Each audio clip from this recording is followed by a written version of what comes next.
जय हिंद दोस्तों, कैसे हैं आप सब। तो आज हम करने वाले हैं कंप्यूटर का MCQ 25 MCQ का सेकेंड सेट। अगर आपने फर्स्ट सेट नहीं देखा है तो ऊपर आई बटन पे आपको लिंक मिल जाएगा, आप फर्स्ट पार्ट जरूर देख लीजिएगा। चलिए शुरुआत करते हैं आज के इस सेशन को एंड लास्ट तक सभी क्वेश्चंस को आप करने का प्रयास कीजिए। कितने क्वेश्चन आप करेक्ट कर पा रहे हैं कमेंट करके बताइएगा। चलिए शुरुआत करते हैं। सबसे पहला क्वेश्चन है हमारा यहाँ पे निम्नलिखित में से कौन सा सिर्फ लाइन प्रिंटर के ग्रुप है, इनमें से जो कि सिर्फ लाइन प्रिंटर के अंतर्गत आते हैं, इनमें से कौन सा ऐसा ऑप्शन है आपके दिए गए ऑप्शंस में से। तो आप सभी का जो करेक्ट आंसर होगा, देखिए यहाँ पे अगर हम देखें लाइन प्रिंटर की बात की गई है और लाइन प्रिंटर के अंतर्गत ड्रम प्रिंटर हो गया and chain and band printer, जो कि आपके लाइन प्रिंटर के ग्रुप के अंतर्गत आता है। तो आप सभी का राइट आंसर क्या हो जाएगा, ऑप्शन वी आपका करेक्ट आंसर है।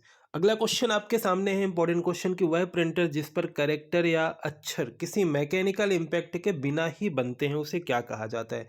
Line printer, impact printer, non impact printer या पेज प्रिंटर, इनमें से क्या कहा जाता है जिस पर कैरेक्टर या अक्षर जो होते हैं आपकी किसी मैकेनिकल इम्पैक्ट के बिना बनते हैं, उसे यहाँ पे अगर हम देखें कि आपका क्या कहा जाता है तो नॉन इम्पैक्ट प्रिंटर। आप सभी ने आई होप राइट आंसर किया होगा, नॉन इम्पैक्ट प्रिंटर आपका करेक्ट आंसर है। अगला क्वेश्चन है निम्नलिखित में से कौन से सिर्फ लाइन प्रिंटर के ग्रुप हैं, यानी कि लाइन प्रिंटर के ग्रुप के अंतर्गत आते हैं, यानी कि सिस्टम सॉफ्टवेयर के अंतर्गत आएगा, फिर एप्लीकेशन सॉफ्टवेयर के अंतर्गत आएगा, यूटिलिटीज के अंतर्गत है, इनमें से क्या कोई नहीं आपका। तो क्या राइट आंसर होगा, सिस्टम सॉफ्टवेयर। सिस्टम सॉफ्टवेयर आपका देखें तो right answer option first correct answer है, सिस्टम सॉफ्टवेयर के अंतर्गत आपका आएगा। देख ऑप्शन करेक्ट आपका फर्स्ट आंसर है। अगला क्वेश्चन है, कल भी आपका इस तरह का क्वेश्चन आपने किया था कि प्रथम पीढ़ी के कंप्यूटर में प्रयोग करते हैं किसका, किसका प्रयोग करते थे प्रथम पीढ़ी के कंप्यूटर में। प्रथम पीढ़ी के कंप्यूटर में आप सभी ने करेक्ट आंसर किया होगा, क्या हो जाएगा, वैक्यूम ट्यूब। वैक्यूम ट्यूब का प्रयोग करते थे प्रथम पीढ़ी के कंप्यूटर में, फर्स्ट जनरेशन। देन अगला क्वेश्चन है एमपीजी किस तरह के फाइल का एक्सटेंशन है। जैसे कि आप पीडीएफ, डॉट पीडीएफ आपने देखा होगा, कोई भी पीडीएफ आप डाउनलोड करते हैं लास्ट में आपको एक एक्सटेंशन मिलता है पीडीएफ। इसी तरह से एमपीजी किस तरह के फाइल का एक्सटेंशन होता है, ये आपका क्वेश्चन है हमारा। तो राइट आंसर क्या हो जाएगा, video extension. MPG video extension, जैसे कि MP3 ऑडियो, ठीक है, एमपीजी जो है वीडियो एक्सटेंशन हो जाएगा। इसके बाद जो नेक्स्ट क्वेश्चन हम करेंगे उससे पहले आप सभी के लिए कुछ इंपॉर्टेंट इन्फॉर्मेशन है, आइए देख लेते हैं। सबसे पहले देखिए, सबसे पहले आप सभी को इन्फॉर्मेशन दे देते हैं अकेडमी के बारे में। कुछ इंपॉर्टेंट इन्फॉर्मेशन है आप सभी के लिए, MPPSC का subscription and MPPSC Vyapam category का सब्सक्रिप्शन, जहाँ पे आप सभी 10 to 20% डिस्काउंट आप सभी यहाँ पे ले सकते हैं। कोड क्या अप्लाई करना है, कोड आपको अप्लाई करना है MP एग्जाम्स 10। डिस्क्रिप्शन में लिंक भी आपको दी गई है, कोड भी दिया गया, एक बार चेक करके आप सभी ज्वाइन कर सकते हैं। यहाँ पे MPPSC व्यापम सब्सक्रिप्शन पर 20% का डिस्काउंट आपको मिल रहा है एंड कंप्लीट आप सभी प्रिपरेशन यहाँ पे कर सकते हैं। जो बैच अभी करंट में आपके स्टार्ट हुए, जैसे कि 15 दिसंबर से आपका ये अनुदर्शन MPPSC प्री एंड मेंस का बैच स्टार्ट हुआ है। देन आपका देखिए तो 16 दिसंबर से आपका MPPEB एंड व्यापम का बैच स्टार्ट हुआ है। फिर आपका 17 दिसंबर से ये असिस्टेंट ग्रुप 4 एंड ग्रेड 3 का बैच स्टार्ट हुआ है।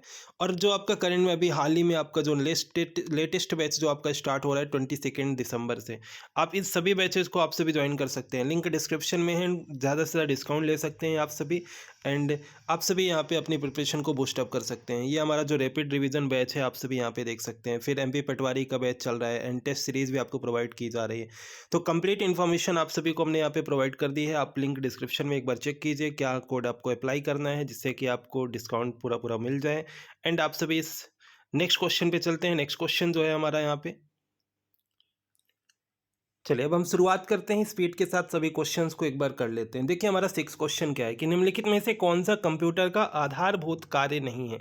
एक एक ऑप्शन को अगर आप रीड करेंगे, जैसे कि इनपुट को एक्सेप्ट करना, कोई भी आप इनपुट देते हैं, टेक्स्ट कॉपी करना, डेटा प्रोसेस करना, डेटा स्टोर करना। देखिए अगर आप ऑप्शंस को एक बार एनालाइज करेंगे, जैसे कि सबसे पहले अगर आप इनपुट देंगे तो कंप्यूटर जो है आपका एक तरह से इनपुट को एक्सेप्ट करेगा, फिर उसे प्रोसेस करेगा, फिर उसे स्टोर करेगा। ये एक तरह से कंप्यूटर के आधारभूत कार्य हैं अगर हम देखें। पर टेक्स्ट को कॉपी करना एक अलग सा ऑप्शन आपको देखने को मिल रहा है, वी आंसर आपका राइट आंसर हो जाएगा। अगला क्वेश्चन है कि एक निर्गम यानी कि आउटपुट कागज के मुद्रण हेतु वह प्रिंटर जो प्रकाश किरण का प्रयोग करता है, यानी कि और आपके स्याही के कण जो होते हैं कागज पर संचारित होते हैं, तो इसे सबसे अच्छा वर्गीकृत किया जाता है किस प्रिंटर के रूप में। सबसे अच्छा किस प्रिंटर के रूप में इसे वर्गीकृत किया जाता है दिए गए ऑप्शंस में से। राइट आंसर है आप सभी का। ऑप्शन यहाँ पे देखें तो करेक्ट आंसर है। देन अगला क्वेश्चन है A2 A4 इंगित करता है किसे? केवल सेल A3 को, A2 से सेल A4 को, केवल A2 से सेल A4 को, इनमें से कोई नहीं। क्या आपका राइट आंसर है? देखिए ऑप्शंस में से, तो राइट आंसर है आप सभी का ऑप्शन बी आंसर आप सभी का करेक्ट आंसर हो जाएगा। देखिए ऑप्शंस में से ये एक्सेल के अंतर्गत आपका आता है। देन अगला है कि एक पैराग्राफ इंडेंट बढ़ाने के लिए शॉर्टकट की कौन सी है? एक पैराग्राफ इंडेंट बढ़ाने के लिए शॉर्टकट की कौन सी है आपके इनमें से? करेक्ट आंसर है आप सभी का ऑप्शन डी। देखिए ऑप्शंस में से। एंड आप सभी इस वीडियो सेशन को शेयर जरूर करें, जिससे किसी तरह से और भी सब्जेक्ट के आपके 25 क्वेश्चंस के आपके जो सीरीज है आपको प्रोवाइड हो पाए। देखिए अगला क्वेश्चन है कि वेरिफिकेशन की प्रक्रिया इनमें से है, जैसे कि access, login, log out, authentication. देखिए ऑप्शंस अगर आप देखेंगे तो क्वेश्चन आपके लिए आसान बन जाएगा। एक्सेस करना ये वेरिफिकेशन के अंतर्गत नहीं आता है, लॉगिन करना वेरिफिकेशन के अंतर्गत नहीं आता है, लॉग आउट करना वेरिफिकेशन के अंतर्गत नहीं आता है, बट अथेंटिकेशन जो है आपका एक तरह से वेरिफिकेशन की प्रक्रिया है आपके। तो डी आंसर आपका राइट आंसर है। निम्नलिखित में से कौन सा एड्रेस जो हर रोज नहीं बदलता है इनमें से? जैसे static IP address, dynamic IP address, unique IP address, common name और नंबर। तो आपका राइट आंसर होगा यूनिक आईपी एड्रेस। जो यूनिक चीज़ रहती है ना वो एक तरह से हर रोज़ नहीं बदलती हैं, तो यूनिक आईपी एड्रेस जो होता है वो हर रोज़ नहीं बदलता है। ठीक है, आपका राइट आंसर है ऑप्शन सी। अगला नेक्स्ट क्वेश्चन है कि एफटीपी का उपयोग होता है किसमें? एफटीपी, सबसे पहले एफटीपी का फुल फॉर्म क्या होता है? कमेंट करके बताइएगा आप सभी, एफटीपी का फुल फॉर्म क्या होता है? तो देखिए एफटीपी का उपयोग जो होता है इंटरनेट पर एक कंप्यूटर से दूसरे कंप्यूटर फाइलों को ट्रांसफ़र करने के लिए। ठीक है, एक कंप्यूटर से दूसरे कंप्यूटर फाइलों को ट्रांसफ़र करने के लिए। तो इससे अगर आप देखेंगे कि आंसर करेंगे तो आपका जो इसका फुल फॉर्म है वो आसान हो जाएगा। इसका फुल फॉर्म क्या है? File transfer protocol. ठीक है, फाइल ट्रांसफ़र प्रोटोकॉल। तो अगला क्वेश्चन है निम्नलिखित में से कौन सा मैलिशियस प्रोग्राम अपने आप नकल नहीं करता है? इनमें से कौन सा? Trojan horse. ट्रोजन हॉर्स जो है आपका ऑप्शन बी राइट आंसर है। अगला क्वेश्चन है सामान्य रूप से एक मल्टीमीडिया कंप्यूटर सिस्टम के लिए निम्नलिखित में से कौन सा अनिवार्य आवश्यकता नहीं है? कौन सा जो कि अनिवार्य आवश्यकता नहीं है आपके? छोटी स्टोरेज डिवाइस। ऑप्शन बी आपका राइट आंसर है। देखिए ऑप्शंस में से, एक स्टोरेज लोकेशन में डेटा डालने की प्रक्रिया को क्या कहा जाता है? एक स्टोरेज लोकेशन में कोई स्टोरेज लोकेशन देके अगर डेटा को आप करेंगे तो एक तरह से प्रक्रिया कहलाती है कंट्रोलिंग। क्या कहलाती है? कंट्रोलिंग कहलाती है। अगला नेक्स्ट है कि इनमें से निम्नलिखित में से कौन सा नॉन वोलेटाइल मेमोरी के नाम से जाना जाता है? नॉन वोलेटाइल मेमोरी के अंतर्गत कौन सा आता है आपके इनमें से? जैसे कि सी डी रोम का फुल फॉर्म क्या होता है आप सभी याद रखिएगा, इंपॉर्टेंट पॉइंट है आपके लिए कि compact disc read only memory. DVD का फुल फॉर्म कल भी हमने देखा था, digital versatile disc read only memory. And hard disk हो गया। तो ये देखिए, तो सभी अगर हम देखें ना, सभी आपका राइट आंसर है जो कि नॉन वोलेटाइल मेमोरी के अंतर्गत आता है आपके। देन अगला क्वेश्चन एक इंपॉर्टेंट क्वेश्चन है कि सर्च इंजन क्या है आपके इनमें से? सर्च इंजन क्या होता है आपके इनमें से?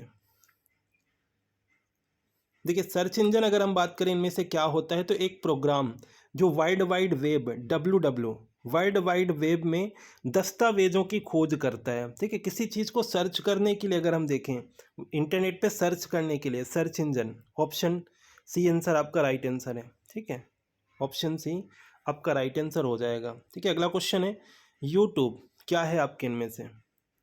यूट्यूब क्या है आपका इनमें से? ईमेल है, वीडियो मेकर है, वीडियो शेयरिंग वेबसाइट है, वीडियो सॉफ्टवेयर है?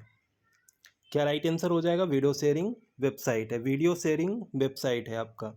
अगला क्वेश्चन है निम्नलिखित में से कौन सा हाई लेवल लैंग्वेज को मशीन लैंग्वेज में ट्रांसलेट करता है?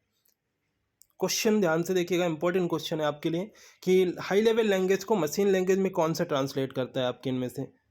कंपाइलर करता है आपका। वी आंसर राइट आंसर है। ठीक है, कंपाइलर करता है। अगला क्वेश्चन है निम्नलिखित में से किसके पहुंच के लिए इंटरनेट कनेक्टिविटी की आवश्यकता होती है?